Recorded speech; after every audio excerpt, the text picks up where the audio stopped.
We have Giorgio Boa, a full-stack developer at Clarinet Italia and author of the VS Code Jira plugin. Giorgio's no stranger to sharing experiences at public events. Today, he'll share with us how to quickly build scalable applications using Qwik and Filestack. The floor is all yours, Giorgio. Hi everyone. I would like to share my screen if you give me the permission. Yeah, great. So let me show my screen. Great. So let's start with my presentation. So my presentation is a quick integration to file management. I'm Giorgio Boa, and I would start this talk with my journey with Qwik, the framework that I use to create the file manager. So my journey with Qwik started from June 2022, when in a conference I met the creator of Angular, and the creator of Angular is the creator of Qwik as well. I met him and I started a collaboration with the team, the core team, and all these amazing guys. I started a collaboration to solve issues, create use cases, and implement feature in the code base. So until today, I'm collaborating with them, but basically I'm a developer. I'm a developer and I like to create a beautiful application like this one with a lot of images, interaction, features, and so on and so forth. So as you can see here, we have charts, we have a lot of information and whatever. So to create this kind of application, we need to ship to the browser a lot of JavaScript. Here you can see the amount of JavaScript over time, and it's going up, up, up, and up. So from January 2011 till today, the JavaScript is bigger than 10 years ago. So the result of this is that most sites do not pass core web vitals. These vitals are the metrics that give us the feedback about if it is good or not, if the experience with the website is good or not. And I test these metrics to this website. KLM is an airline website, and with PageSpeed Insights, we can extract all these metrics. As you can see, the performance are bad. And here you can see the time to interactive. So the time that the user can interact with the page is 23 seconds, pretty a lot. So here we are using a smartphone with slow 4G, but 23 seconds is pretty a lot. So Builder, the company behind Qwik, created this other website that is going to use the same metrics, more or less, but it's giving you a little bit more information. So if we optimize the images, we can reduce the time to interactive to 8 seconds. If we optimize the CSS to 7 seconds, and finally, if we optimize the JavaScript, we are able to achieve 2 seconds of time to interactive. So we run this tool against the top 50 website. Of course, here the font to list all this website is small, but in the top we have Amazon.com, Walmart, Apple, and so on and so forth. As you can see here, we have different columns, and the last one is the optimized JavaScript. And these metrics give us great information. So if we optimize the JavaScript, the bottleneck of the JavaScript, we are able to ship a good website. So I don't think the problem of this website, slow website, are the developer, because I don't think that all the developers of these websites are bad or are simply don't follow the best practice. I think the problem is in framework. So let's imagine a website with HTML and CSS, simply HTML and CSS, like this page, HTML and CSS, and only if the user interact with the buttons, we are executing the JavaScript that is needed to animate the page. So only if we click on the order detail, we are able to execute the little piece of JavaScript that is needed to give us more information to animate this page.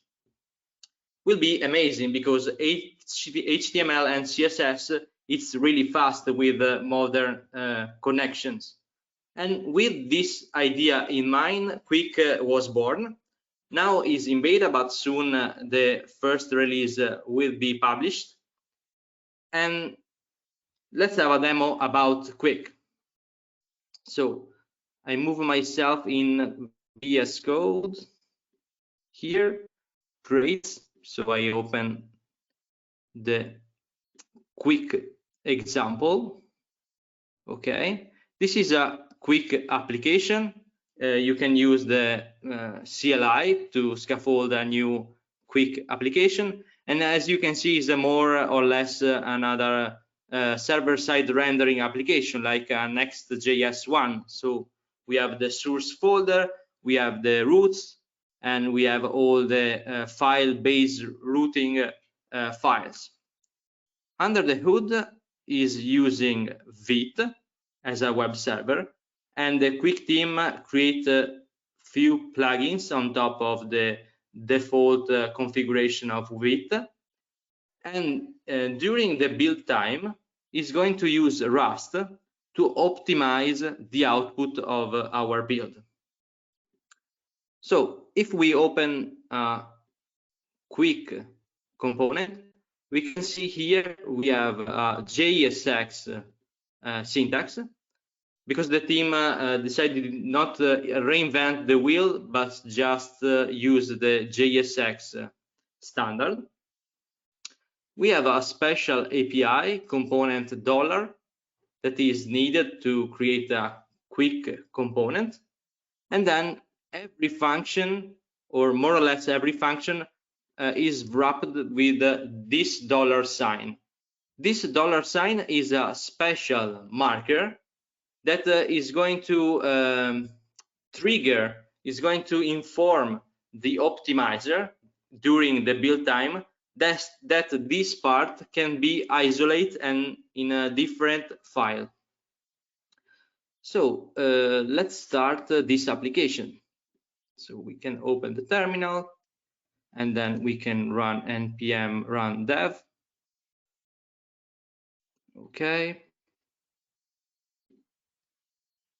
This is a Qwik application. As you can see, we have the normal commands, run dev, run preview, build. We can have also this particular command to create an integration. If we need an integration with Azure, Cloudflare, Netlify, Vercel, and many others, we can use the integration CLI to configure the application for us in a second. Okay, this application is a server-side rendering. So if we disable the JavaScript, of course, it's still working. So here I can disable the JavaScript, and if I refresh here, the application is still working.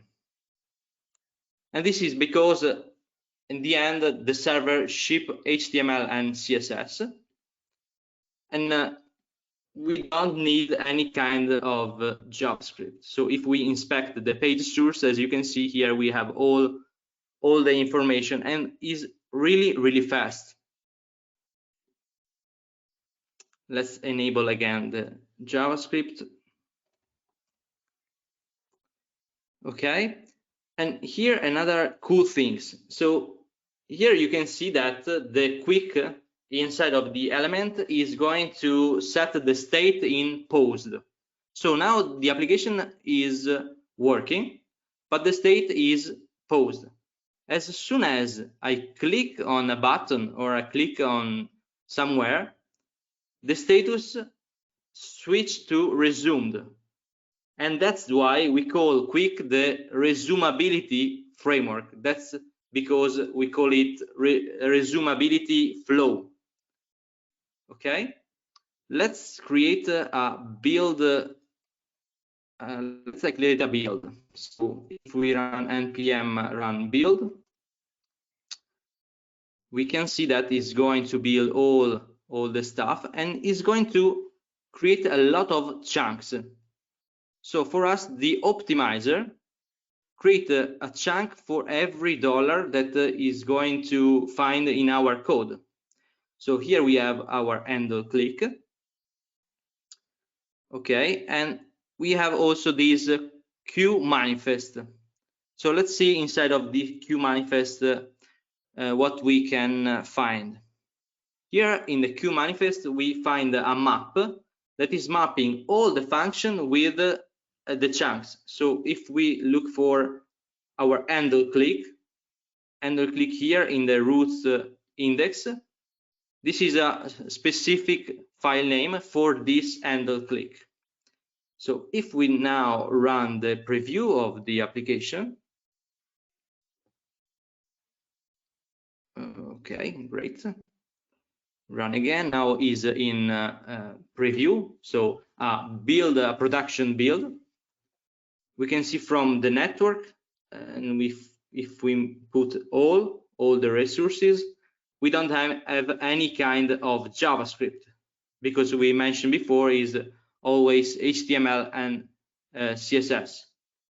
Only if we click in this button, and this handle click is this function here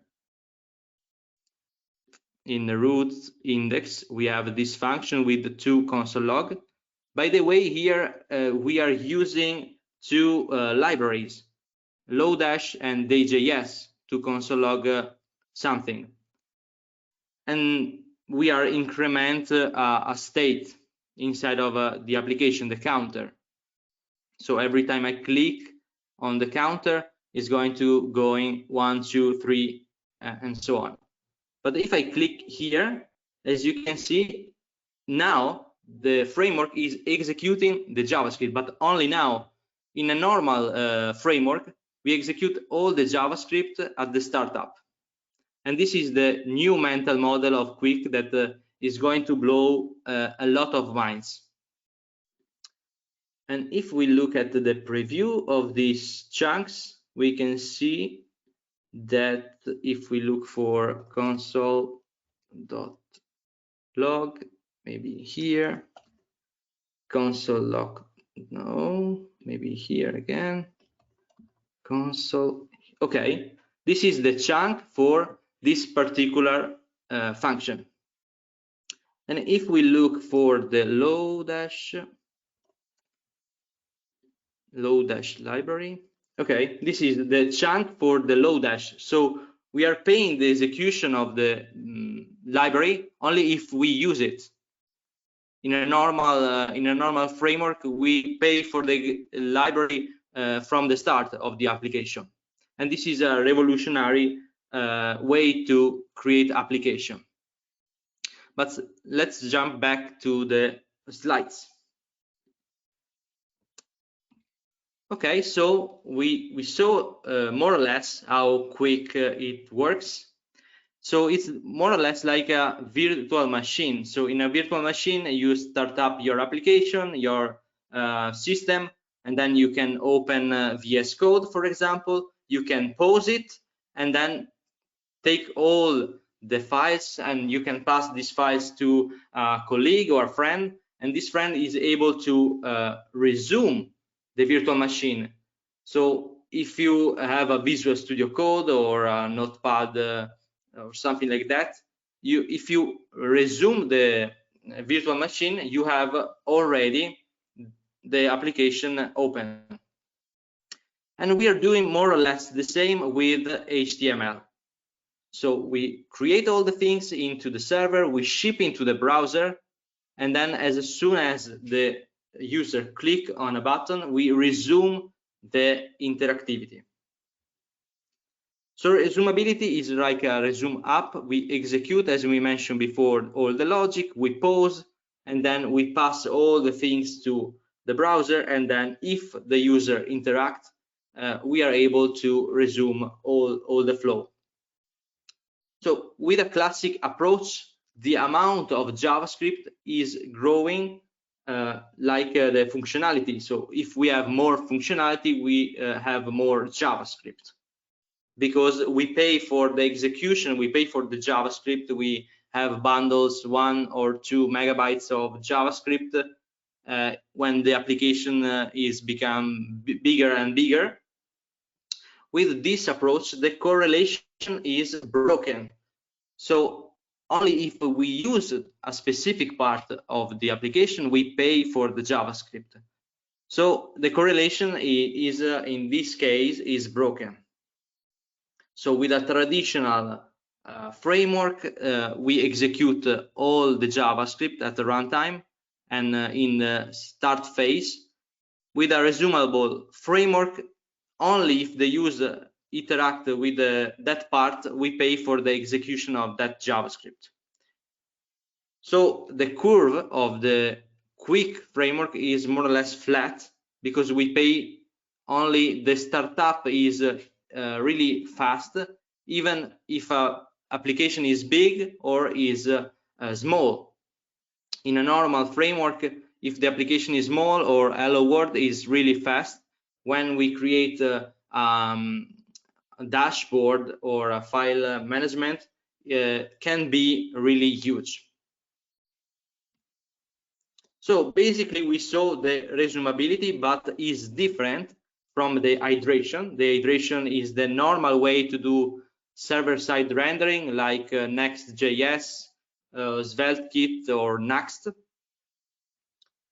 So in the hydration phase, we execute all the logic into the server, we serialize all the data, then we download most of the app into the browser, we replay all the logic, and then we attach the VDOM and listener, and then finally the user is able to interact with this application.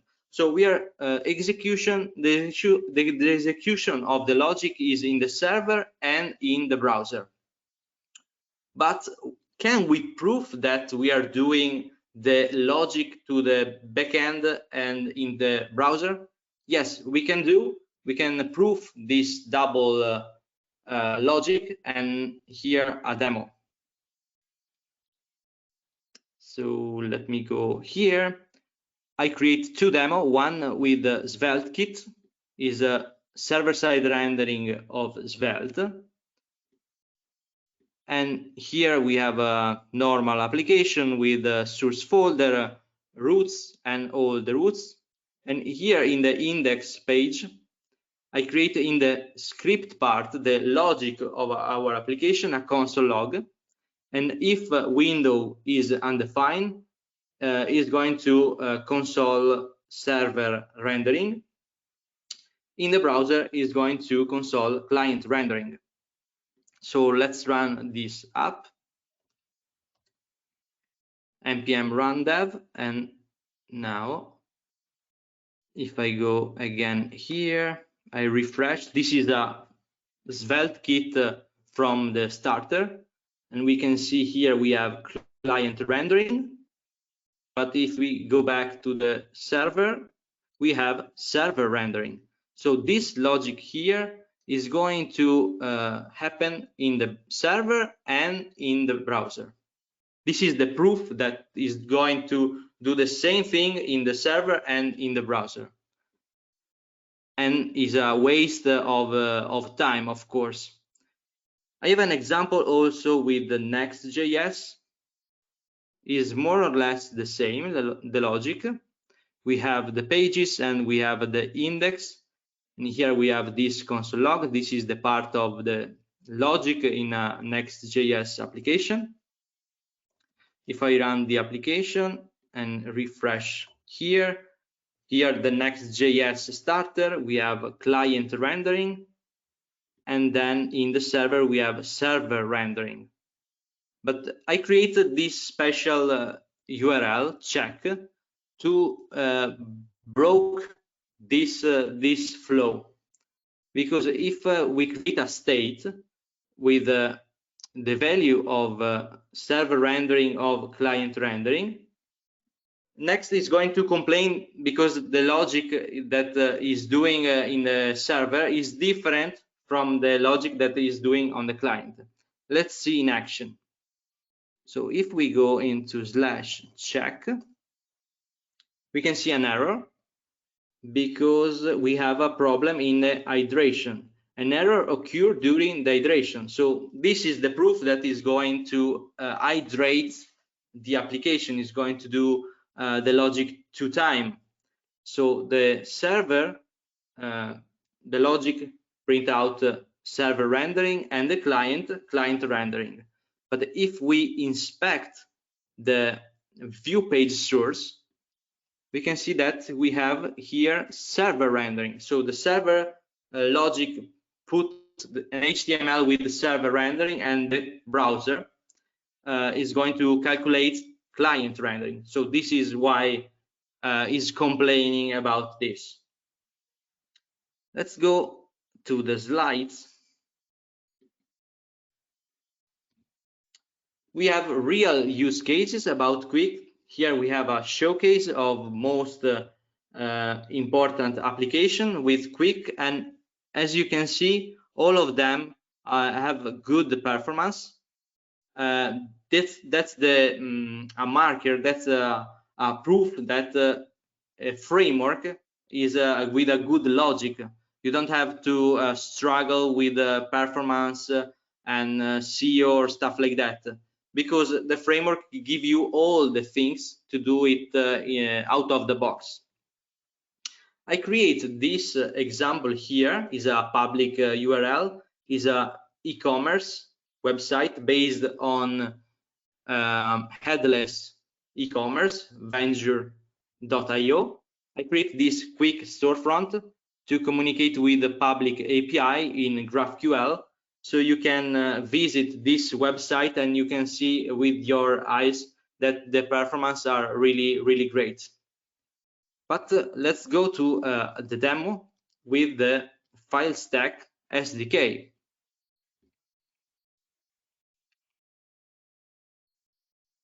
Okay, I create a Qwik application from the starter, and then I integrate the Filestack SDK. So here in the dependency, here we have this Filestack JavaScript.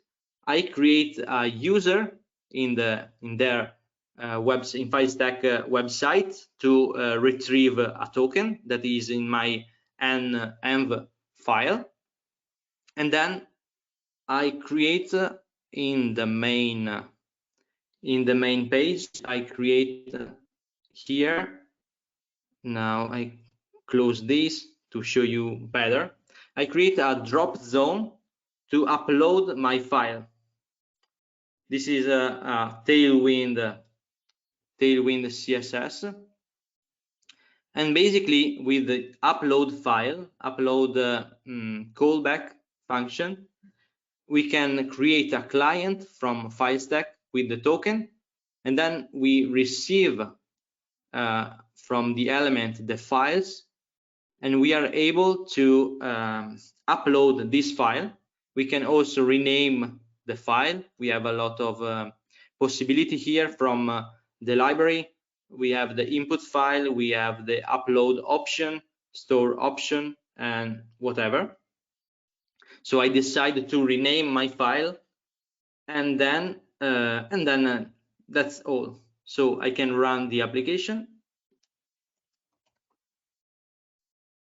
and we can see the result. Here I refresh. Okay, so I create this particular area, if I click on it, I can choose a file. Here I have this file here, is pretty huge.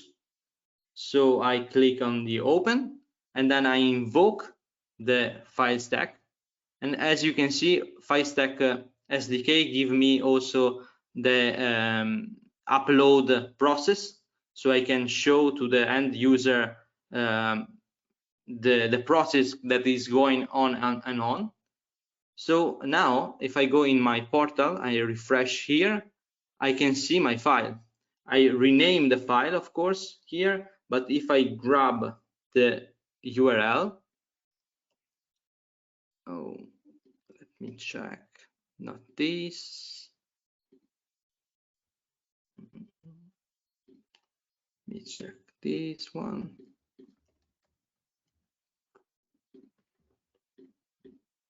Copy link address. Yes, this one. This is the link of the CDN where I uploaded my file.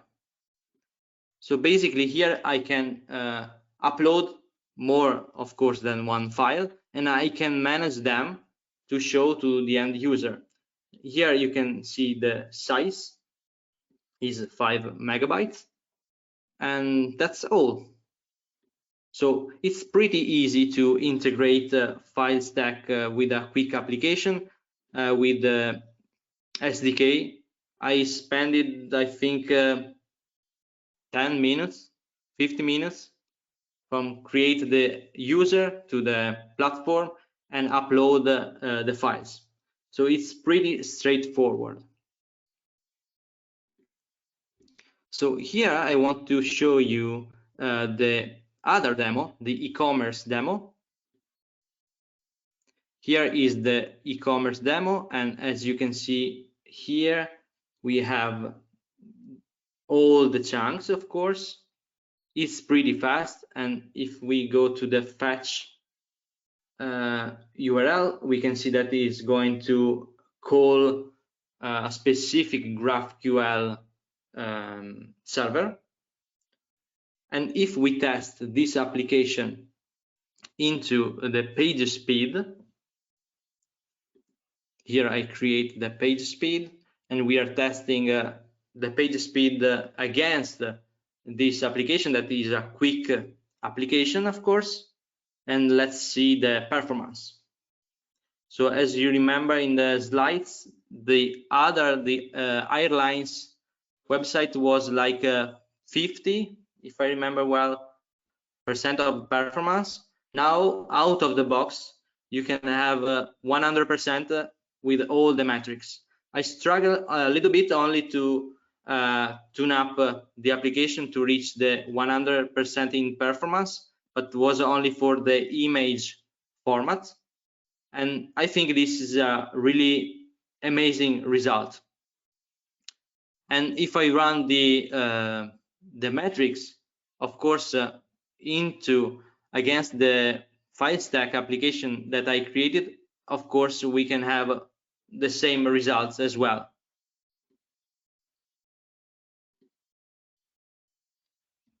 Let's move on with the Qwik community. Qwik has a Discord server, and you can reach the server here. And in this server, all the core maintainers and all the contributors is going to spread the news and discussion about the framework. And here you can have another repo about a project. It's called Qwik UI. I'm a maintainer of this project, and this is a library, design library in Qwik. The idea is to create a design library of component to use on top of Qwik, because this library is going to use all the API of Qwik to get great performance.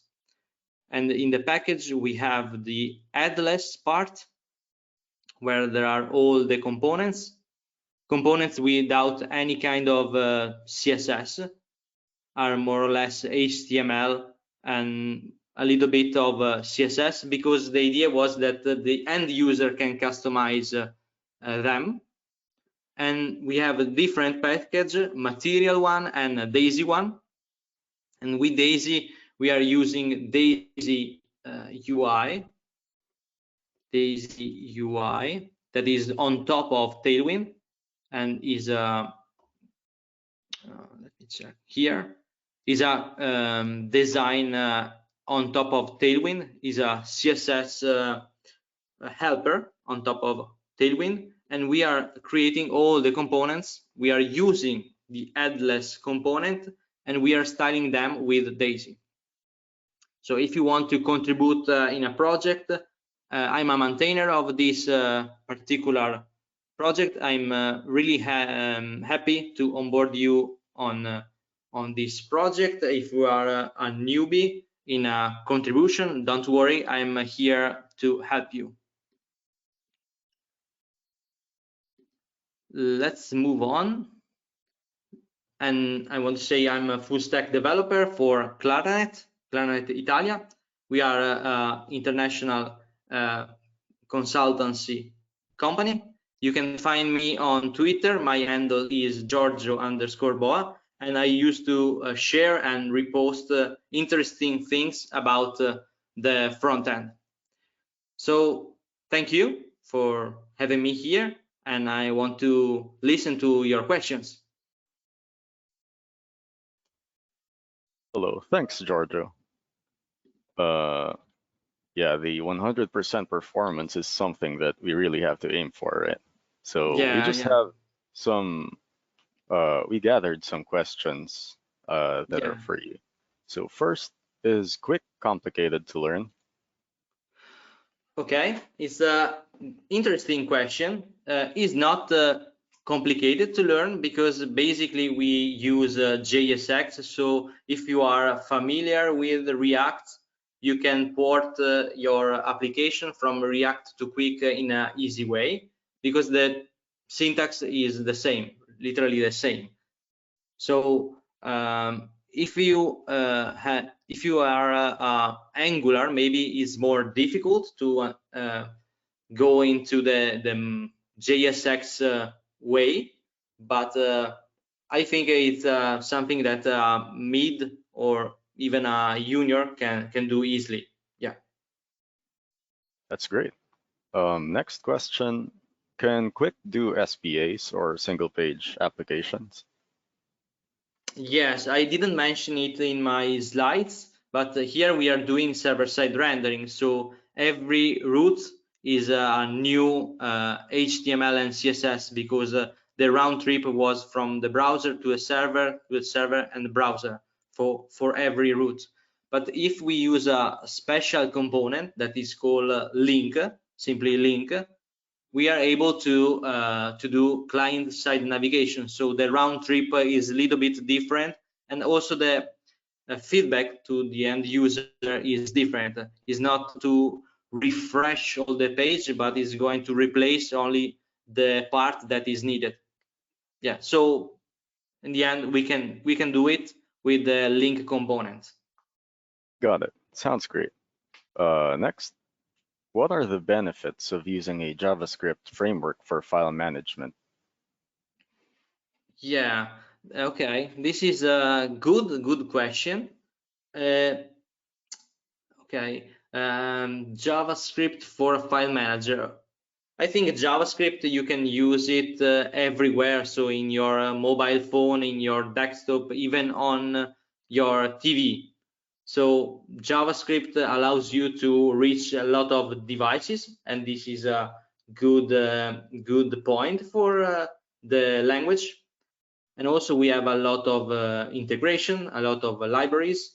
Also we have the Filestack SDK that is in plain JavaScript. So it's really easy to use. So the main benefit, I think, is the ecosystem of JavaScript, and also that JavaScript is portable everywhere. All right. Just a follow-up question to that. Are there any drawbacks to using such JavaScript frameworks like Angular or libraries like React for file management? Yeah, I think with a normal framework, when you are building a big application like a file manager, so you can upload the file, you can search for this file, you can maybe also edit or something like that, you end up with a big monolith application. So with Angular React, the bundle size is really huge, like a megabyte of JavaScript. And with Qwik, you can solve, as we saw before in the slides, we broke the correlation from the functionality and the amount of JavaScript. So I think with Angular, you can create a great application, of course, but you end up with a lot of spinners and loading to wait for JavaScript. Yeah. All right. Thank you. Just one more question, Georgia. Are there any particular features of a JavaScript framework that make file management easier? Yeah, I think easier. Okay. Can you repeat me the question, please? Are there any particular features of a JS framework that make file management easier? Okay, particular feature, I think the ecosystem is the main feature of JavaScript, because the ecosystem, you have a lot of libraries. So file manager, of course, need a lot of functionality, a lot of things to manage. And I think with a good ecosystem, a good other use cases, you can grab from them and use some specific library that allows you to create a great application. All right, sounds good. Thank you, Georgia. Thank you. Thank you. Bye. And thanks for listening. Have a nice conference. Bye.